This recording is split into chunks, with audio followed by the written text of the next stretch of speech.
Machigni kendo Nyakaramogi Jwang wadhi mbele kod weche manyiena mag ang'ich welo. Jodak ma Yamukwa e kar chung' od bura ma Mbooni manie kaunti ma Makueni onego jaode kuom chuoe kod pala kaito kawo ngimane. Ochieng' Elvis nigi ler.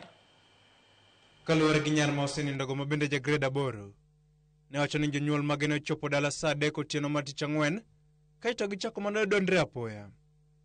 Olero ni nowinjo nduru mar duon mingi ma bende ne en duol mogik mar mingi mane owinjo kaito chua wito ngimane.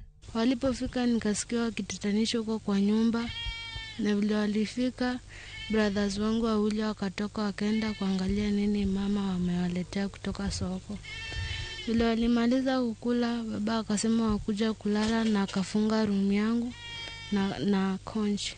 Nilikuwa nadhani babangu anaua simu, kumbe alikuwa anakata mamangu na panga.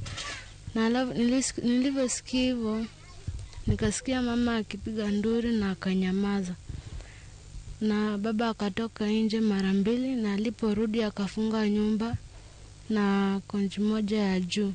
Akanipatia simu, akaniambia pin zake za kufungua line, lakini ya M-Pesa hakuniambia. Hiyo saa akinipatia simu alikuwa ameshika kamba.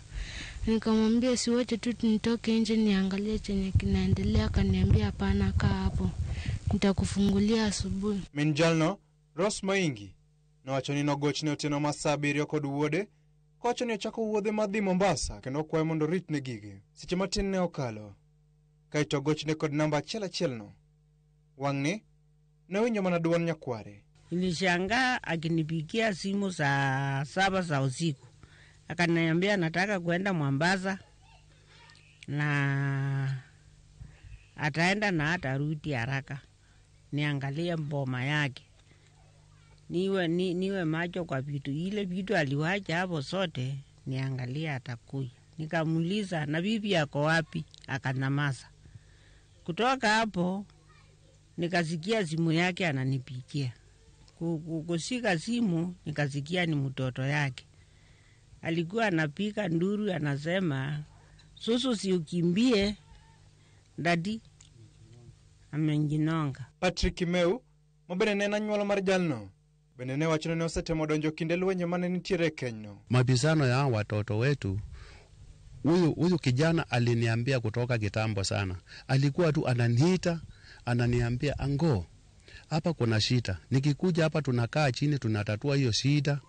Hiyo shida wanasema hiyo shida imeisha. Na si ya kuanzia njusi, ni ya kitambo sana. Jalup Governor Makueni Lucy Mulili ne okodo tim makamano kendo wacho ni biro kinde ma piny Kenya bedo kod odiochienge 16 mar kwedo lwenye mag kit chwech.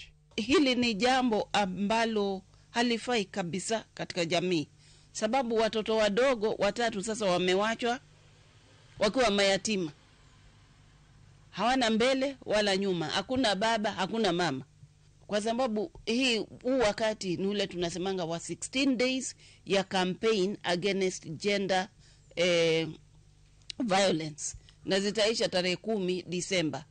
So tunaona ni wakati mwafaka wa kuendelea kusema ya kwamba mambo ya GBV tunayakemea na tunasema ya kwamba watu wakae kwa amani. Ochieng' Elvis, Ramogi TV. Oganda Luo okwa mondo omede nyayo kwe e kindgi